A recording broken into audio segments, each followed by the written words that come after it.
Hey guys, it's Matthew here once again with the next build that happens to be Voltaxic Deadeye with no hat.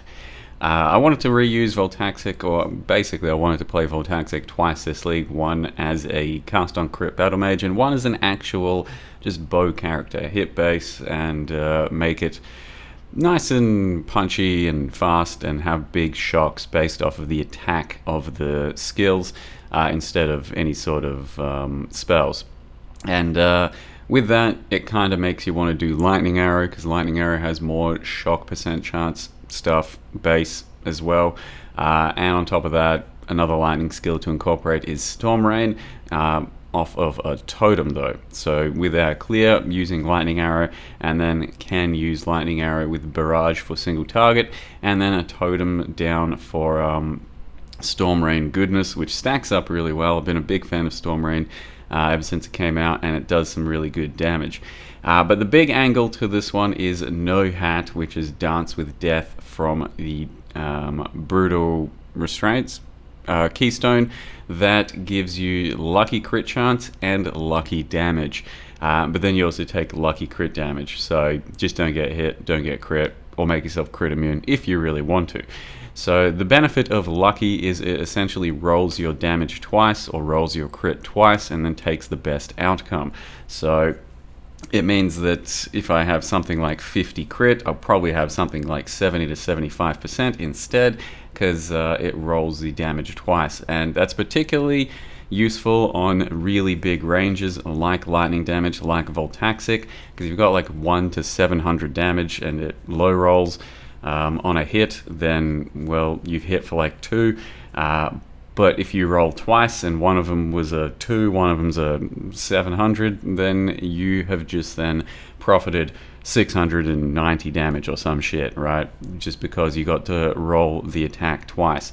So that's the big benefit of Lucky and Dance with Death. The big problem is that you don't have a hat, obviously, and typically that means that a skill that has a particularly powerful enchant gets shafted, or if you really need the hat slot for some Eldritch Implicits. So I tried to make sure that it was, I've wanted to play with it for a while. I did it a few years back, but I wanted to make sure this time that it wasn't going to be anything that really suffered from hat enchants or anything like that. And I don't think Lightning Arrow has a particularly good Helm enchant that it needs, so we're not really suffering anything there. Storm Rain does have a good Helm enchant, but it's not the entire focus of the build anyway. And so far, overall, it's gone really well. I think I've almost hit level 93 now, and it was extremely fast. I've built the character to be fairly fast. It's got a lot of evasion, it's got capped spell suppress, but it's just super fast off of movement speed, basically never gets hit, and I've got a lot of attack speed as well, so that we snap in real quick with our attacks and are never particularly locked down. So the only real difference is that for this and a regular bow build is it's full chaos damage, so you have to like incorporate that a little bit into your planning, and there's not really that much that needs to go into that. So you start out as full lightning, you go into full chaos. We've got the despair jewel that lets us despair enemies really quickly based off of hits for 2 seconds. Scaled shock to some decent extent, so that we're still pulling off 100% shocks on enemies, and then otherwise get some crit multi, run the despair curse so that you have something that happens for the enemy's chaos resist, and then I kind of stacked auras a bit with haste, wrath, and grace, and made them a bit more powerful for that. I've also tried out Tornado Shot real quick for anyone that's a fan of Tornado Shot, and in this build it actually seems to work pretty well, like about 1-to-1 replacement for Lightning Arrow and Storm Rain. So if you want to take this sort of a build and this sort of setup with Tornado Shot on less of a budget than most Tornado Shots, I think it's working out pretty well. At the moment, I don't know exactly what I've got for DPS. It's got to be a few million, in the tens of millions, I mean, and Tornado Shot should be about the same. So it's going to be kind of up to whoever wants to play it. I know a lot of people are sick of seeing Tornado Shots, but a lot of people really love playing Tornado Shots, and I do think it's fully viable. It just doesn't really lean into the whole shock-based cool aspect of Voltaxic with lightning skills. So for the most part, I am Lightning Arrow and then Storm Rain, and that's probably how I'm going to stick to it. But it's entirely up to anyone that wants to do Tornado Shot to do so. So this is like a map that has lots of life and reduced crit damage, and we're still holding up well enough. Lightning Arrow clears really well, even with just 2 PS, I think. I have 2 or 3 PS in the build at the moment. Still clears really well. You can go with more of a chain aspect if you'd rather. You can go with a fork aspect on it, but I'm just using a couple of PS and then swapping in Barrage, and then have totems down for Storm Rain, and it holds up for pretty damn good damage. It might end up being one of my more higher damage builds for the league, but I'm still yet to see that, still kind of building it and seeing where it goes. Did a full Sanctum run, and you can see the level of absolute speed that this character can pull out if you want to, and just run through everything, skip a whole bunch of everything, and it feels pretty damn snappy. So yeah, I got big things expected for this character. Hopefully it goes all the way. It's not really my full cup of tea to be this fast in a playstyle, but it is enjoyable every now and again. So with that, let me show you real quick how I've built the character.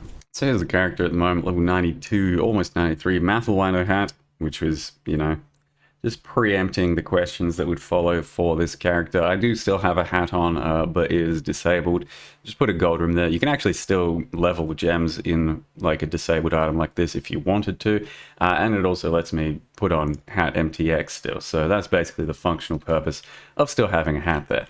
But as I said, it is a brutal restraint from Asenath, and it changes both of these keystones, one of which I've taken, to Dance with Death. Can't use helmets, critical strike chance is lucky, damage with crits is lucky, and then enemies damage with crits against you is lucky.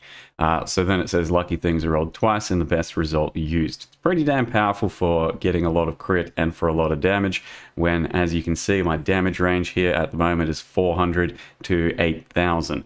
So rolls that twice, takes the best result. It's pretty damn good. It's just it comes at the drawback of the hat thing. And then you can do things to like take less critical damage, specking into less crits taken, etc. You can do a lionized jewel over here and then take claw nodes, for example, that then let you do enemies poisoned by you cannot deal crit strikes. That's a potentially pretty big one if you really want to counter it hard. So far, hasn't been an issue. I've basically never died playing this character. Just run around, zoom, don't get hit. With my flasks up at the moment, I'm running 85% evasion, so it feels pretty like survivable. Still not fully capped on res, as you can see, almost there. 99% suppress as well. I don't think that's going to change, but whatever. So the bow once again is Voltaxic. 100% of lightning converted to chaos. Chaos damage can shock. Hits with this weapon shock enemies, though dealing 300% more damage, so it's just got more potent shock. And then, as well as that, Lightning Arrow itself has shocks enemies as though dealing 290% more damage, and a lot of it's converted, has a bit of extra lightning too. And then Storm Rain over here is 50% converted, and then just fires beams, and you can have up to 100 arrows from totems. So I've got 3 totems. If I attack over here, they just stack up. And the idea is to try and make your skill cost as little mana as possible, so you can actually pre-fire with these totems on bosses that you're allowed to pre-fire on, so you're already kicking off a lot of damage before you even start the fight. But at the moment, we've got Barrage over here that turns our range, like sort of AoE ability into a single target ability. We stack a few arrows, so I've got 1 arrow from this over here. I've got 1 arrow, 2 arrows from the Deadeye node over here. So at the moment, 3 additional arrows. You can get more with the Dying Sun. Another additional arrow on the quiver, which is very expensive. But yeah, realistically, I've done what I can. And then Barrage means that I fire 7, I think. 7 arrows in a row turns into a single target ability. I've then also got over here at the moment crit damage, inspiration, early damage with attacks, Mirage Archer, and usually for clear I'm just currently using faster attacks, though realistically I should be using void manipulation at this stage so I can hit harder instead of faster, because I already attack very fast. A lot of the gear is pretty basic, so a chest with just some suppress and went with some haste and aura effect.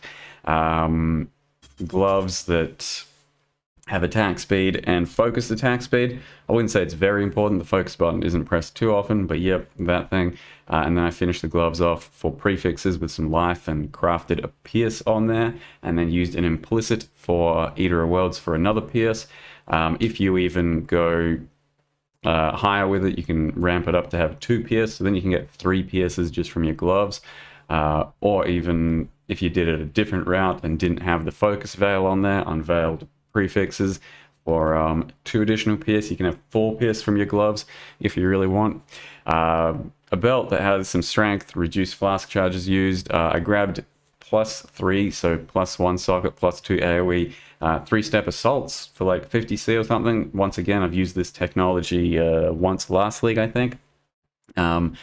So get +1 for socket, +2 for either AoE or aura gems, and then chuck your auras in here. And currently I've got an Enlighten, a level 3 Empower, a Wrath, and a Grace, both at 21. So you can see a Grace is level 27, the Wrath is 27. I am wearing a All's Uprising for Wrath, so the Wrath actually doesn't reserve anything, and then I can still fit Haste in somewhere else. It'd be nice if Haste went over here, but I'd have to take out the Enlighten, and that would make things a bit more uncomfortable, and Haste doesn't really need many levels anyway. It still does its good stuff at a lower level. The All's Uprising I've never actually used, never really justified it in a build, and the good ones are usually very expensive. Wrath one here, so they're only like 50 to 100C, so it wasn't a big deal to put one of these in the build, and it seemed fairly worthwhile compared to what I would otherwise be able to do on an amulet. This essentially let me fit in a haste, and a full haste that's getting a bit buffed by auras should be better than some other amulet, I feel anyway. Then grabbed this Fracture for crit multi, and then just spammed with lightning essences, I think, until I hit something good. So basically I was looking for an additional arrow, made a few things, and kept trying to chase better, but this is what we're ending on, which is good enough, I'd say. And then grabbed a Fractured Accuracy Ring and spammed Chaos rerolls until got a good suffix, and then locked suffixes, unveiled, got the life, and then minus mana.